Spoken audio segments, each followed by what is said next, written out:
IOGB, finally bitches on IOGB. There's no hating me. There's no hating me. This is no make Leeds. Yeah, that's how it's the Leeds. Yeah, when I'm 2 keys. 2 to 1. Copy to your show.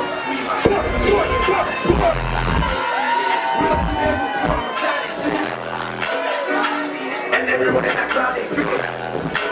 For me, man, this is that. Every time I drop my back, it's all you want. Every time I drop my back, it's all you want. Tell that talk me sloppy. Shoot that phone, it takes me to calm down. Your eyes when I'm gripping on your thighs, you know I got flavour and I could add a little spice. So my family didn't have much, all they knew was just be tight. I'm just spitting on the beat and the stories about my life. More put me in gap way before I saw a night. Real shit.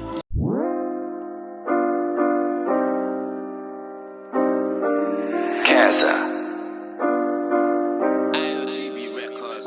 Whether you're in the streets or you're holy like the gospel. Every day you go to work just to clock watch. Just the other day you was playing hopscotch. All these rats. If you missed it, you still tell your friends.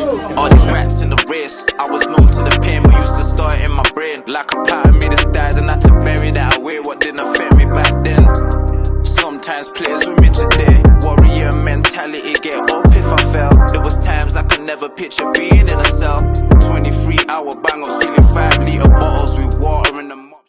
If anybody's like followed 90s journey from the start, so from like IOGB, would it be volume 2? Volume 2. I'm talking about volume 2. I feel like at that point in your life, am I fair to say you're working a normal job? You're working a 9 to 5, and then at a certain point, I feel like there was a level of frustration whereby you kind of thought, okay, cool, I need to get it independently now. Where do you think that frustration came from? Oh, has anyone in here, been in like, has anyone in here been in a job, which you kind of hate? Yeah. And then you look at everyone around you in the job and you think, I'm not like you. Yeah. I'm not like you. What was you doing before? Yo, it's a mad thing. Man was a swimming instructor, you know. Swear down. Real talk. Yo, all the kids used to love me. Woke up to all these lights, I see police. I'm on the investigation for classes. Got a bag and a half for me what I made, and I got caught. How do you feel like these experiences have shaped you? Obviously, you speak about one major experience that happened where you went away for a while. How did that shape you into the individual that you are today? I was just able to just like fucking just appreciate like all, just really like, cause sometimes when you are you in it and you occasionally get the people that are saying yo you're killing it, yeah. But at the end of the day you still gotta go back home to your normal regular situation, innit? Actually put me in a mindset of when I lived at my mum's, when I just used to be in my bedroom, like writing stuff on the wall and just getting my mind right so that when I came out I won't thinking about what the next man thought of me. Yeah. You get me? I won't thinking about all these things that held me back before. 2019, got ourselves locked up in Wheelston. I ended up in a workshop 3, and I've ended up going in there. And I was waiting for my little induction in there, and then I hear 90s speaking to a man about his music and stuff out here. So I say to him, oh, where are you from, what's your name? And he's like, oh, I'm 90s, I'm from Chapeltown, Leeds. I was like, oh, straight away, LS7 Battlers, Whitney Boy, Gadget Boy, all of them. He was like, push your sets, so I was like, that's the one. 8 bars of Leeds, all of that. And obviously he was shocked to hear that I'd heard all of that because I'm from Harrogate, not Leeds. I'd have the CD player whacking on a Friday night, a little bit of hooch in there. He'd be flowing out some bars to the prison radio, all sorts, the acapellas, So it'd be flowing, and he'd be talking about what he wants to do when he comes home, and about the music he wants to write and do. So, come to the day where he was getting out, I said bye. A couple of weeks later, when my phone pin sorted, I ring him.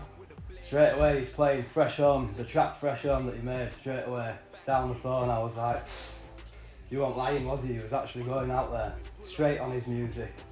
Straight banging tracks out. On road, you're a banger. Same man in jail, riding voluntary bang up. On my jail man, stand up, bang your doors in a slammer. Riding 23 hour, cause the judge banged his hammer. You what, mate? You what?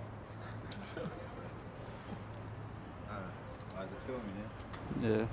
Yo, 90s, behind the scenes, TGC, music video settings. Get me big boy shit, shout out. Yazzie, shot by Yazzie. I almost forgot your name then, bro. Silver, my brother, come on. Hey, turn up on Wino, IOGB show with Nights and Silver, baby. Don't throw your thongs, baby. No, my girl will kill you. IOGB Records, yeah. Get up if I fell. There was times I could never picture being in a cell. 23-hour bang up, spilling 5-litre bottles with water in a mop stick to do pills. They're saying that I'm a dealer to my mum, I'm an only boy. So no matter what they say, I'm still a baby boy. And mama knows we need help, I had to make a choice. Fresh home sitting in the back of the... I was doing that.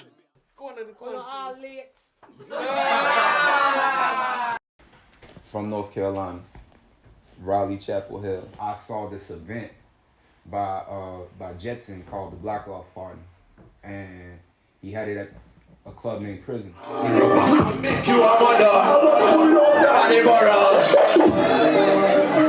Yes, sir.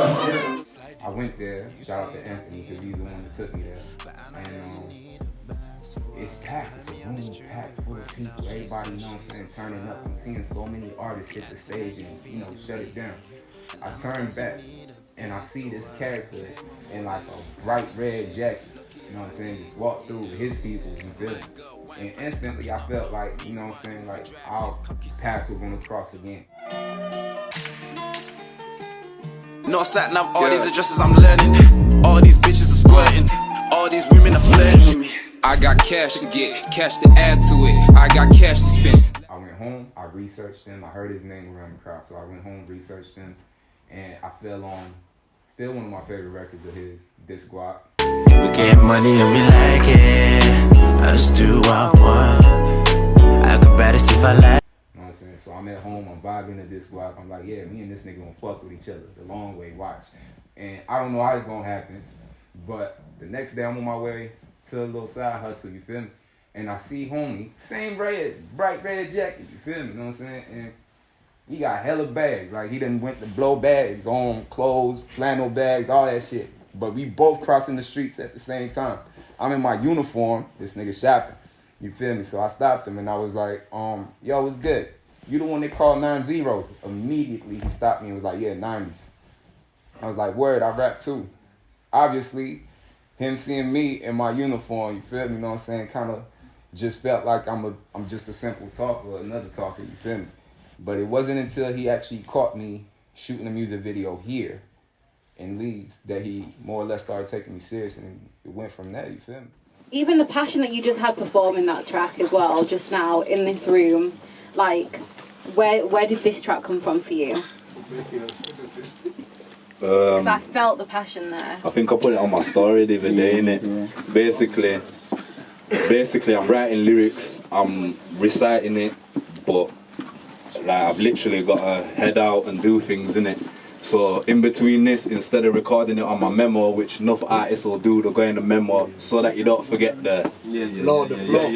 You get me? You know the thing. I did a Insta story where I just spazzed out. I said on it, I was like, yo, I gotta head out again, phone's ringing. So I just went in on a freestyle and bare people started commenting, and I already knew that I'm gonna record the song. And when I recorded the song, I was just like, yo, this is the one. I do think it's every young black boy's dream to aspire to become a musician. Not every, most, a lot. Because let's be real, yeah, the music industry is a bit pimped out. Like we get used in it, and that's just real shit. we get used. We don't really know the business side. We sign contracts because we see a bit of money, because we come from nothing. And really, it's the people that don't even make music that are just business heads. Exactly. Can I add something though? Yeah. Yeah. I feel like, you know, when you was asking why a lot of young kids want to be musicians. Yeah. It's because the media only promotes. The media only displays that. It's what's Exactly. visible. That's what I was about to It's what's say. visible. I lie. But these times, like there's not black doctors as well, yeah. Yeah, exactly. So if the media promoted more black people in different positions, that would be Exactly. None of 90 since probably his first mixtape. He did a rollout on King of the Hills, and we're looking at that rollout and thinking, wow, that was a time where people were releasing music but there was no real strategy behind it per se. I loved the listening party, and I had the pleasure of hosting it as well, which was amazing. I think it came at a time that, you know, we needed it in Leeds as well. We'd just come out of lockdown, everything was a bit stagnant, and it was quite exciting to have not just a listening session of new music, but like a listening party. And it gave like the background of where the music even came from, didn't it? So we didn't just get the music, we got the backstory. Yeah. Hands down, one of my favourite things that happened through last year, man, I can't even lie. I feel like the listening party for the Game Changer was just sick. The listening party for me was a moment because it was the first time I'd done anything like that before. I remember going there and the people being like, yo, you produce a Game Changer? It's like, yeah, I like, how come I don't know who you are? I've never heard you before, bro. I was like, I don't know, man. Keep it low key, I guess. But that made me really appreciate, you know, the Love That Night show for the people who were in the process with him. Because, you know, we produce tracks for so many people and you never hear from them again. Never gets put out. Yeah, you don't get invited to things, even this. One of the things that I really tried to, you know, drill into him is, you know, all money in, no money out. You know, making smart investments. And when we started to do that, we started to create like an infrastructure where, you know, there was money coming back into the camp. You know, things really started to change. And the event itself was it was amazing because you had people there that actually cared about his music. For me, yeah, I feel like whenever there's stuff like this, people always talk about, oh, we need people come together and, oh, you know what I'm saying, we need to show the community and unity. I feel like, personally, that was the first time in a long time, and I say in a long time because obviously there's lockdown and X, Y, and Z and, you know what I mean, other issues and shit, yeah.